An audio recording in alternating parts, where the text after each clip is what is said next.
Hello दोस्तों, मेरा नाम है सुजीत। लेकर आया हूँ आपके लिए कमाल की कहानी, जिस कहानी का सार्थक आपको काफ़ी ज़्यादा खूबसूरत और प्रभावित लगेगा। इस कहानी से आपको सीखने को मिलेगा कि शब्दों का चुनाव कितना इम्पॉर्टेंट होता है। इस कहानी के अंदर आपको मिलेगी राजा की कहानी। ये राजा था जो कि शिकार पे जाता है अपने मंत्री और सिपाहियों के साथ। शिकार पे जाने के बाद रास्ते में आंधी तूफान होते हैं, उसके कारण रास्ता भटक जाता है। जब वो रास्ता भटकता है तो वो बहुत ढूंढता है, लेकिन उसके सिपाही और मंत्री कहीं नहीं मिलते और ना ही उसे रास्ता मिलता है वापस जाने के लिए। तो वहीं पे उसे एक कुटिया मिलती है।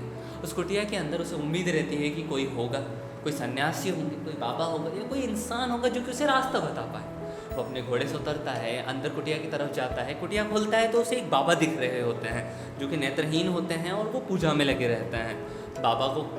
बाबा की तरफ अपना सर कर कर वो अपने घुटने टेक देता है और कहता है, हे परम पूज्य पिताश्री, आपने क्या यहाँ से मेरे सिपाही और मंत्रियों को जाते हुए देखा? क्या आपको पता चला, क्या आपको आगाज़ हुआ कि यहाँ से मेरे सिपाही और मंत्री गए? तो वो बाबा बोलते हैं, बिल्कुल। सबसे पहले आपके यहाँ पे सिपाही आपको पूछते हुए आए थे तो मैंने उन्हें दाईं ओर जाने के लिए कहा। फिर उसके बाद आपके मंत्री आए थे, मैंने उन्हें भी दाईं ओर जाने के लिए कहा। अब आप आए हैं, मैं आपसे कहूँगा, हे राजश्री, आप भी प्लीज़ दाईं ओर जाइए।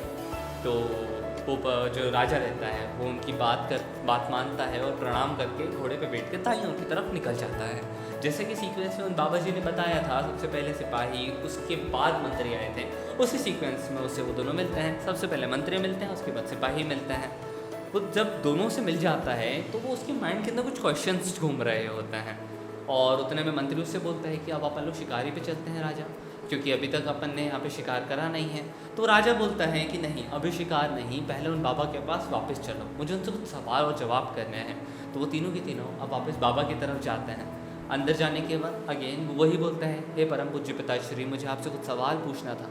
क्या आप मुझे बता सकते हैं कि आपको कैसे पता चला कि सबसे पहले यहाँ पर सिपाही आए थे, उसके बाद यहाँ पर मंत्री आए, और किस तरीके से आपको पता चला कि मैं आया था?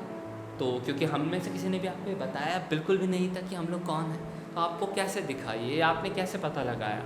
तो जो पंडित रहता है, वो जो बाबा रहते हैं, वो थोड़ा सा मुस्कुराते हैं और बोलते हैं सबसे पहले जब आपके यहाँ पे सिपाही आए तो उन्होंने मुझसे कहा, हे पंडित, उन्होंने इस टोन में मुझसे कहा कि हमारे राजा को जाते हुए तुमने देखा है क्या? तो मैं समझ गया और मैंने उन्हें दाईं ओर जाने के लिए कहा। उसके बाद आपके मंत्री आए, उन्होंने मुझसे कहा, हे बाबा, क्या आपने मुझे यहाँ से हमारा राजा को जाते हुए देखा? तो मैंने उन्हें भी दाईं ओर भेज दिया। उसके बाद आप आए, जिन्होंने मुझे आके परम पूज्य पिताश्री कहा। तो मैं समझ गया कि आप राजा हैं।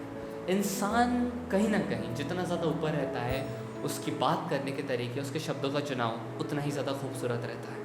जो जितना ज़्यादा नीचे रहता है वो उतनी ही घटिया लैंग्वेज में यूज़ करता है, उतने ही बुरे अपशब्दों का सदुपयोग करता है।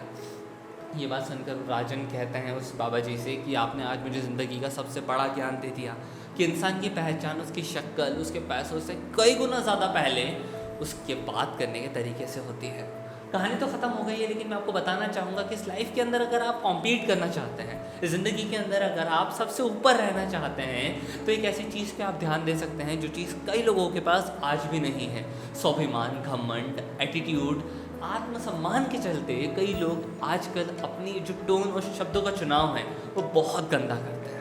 आप कहीं पर भी हो, आप कितने ही बड़े लेवल पर क्यों ना चढ़ते जाओ, आप ज़िंदगी की सीढ़ियाँ क्यों ना चढ़ते चले जाओ, आप फोकस करना कि आपके जो शब्दों का चुनाव है वो हमेशा सिलेक्टेड रहे। आप फोकस करना कि आप हमेशा बेस्ट शब्द का यूज़ करके कम से कम बात रखकर सामने वाले को रिस्पेक्ट दे पाओ, सामने वाले को अप्रिशिएट कर पाओ। अपनी बात रखते हुए सामने वाले को ऐसा फील ना करने दो कि आप बड़े हो या वो बड़े।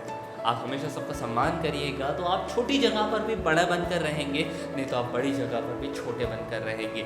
लोग आपको किस तरीके से ट्रीट करते हैं ये प्रूफ रहता है इस बात का कि आप लोगों के लिए कैसे हैं और आप अंदर से कितने खोखले हैं। आप जितने ज़्यादा अंदर से साफ़ रहेंगे, बाहर से आपको उतनी ज़्यादा साफ सुथरी मिलेगी।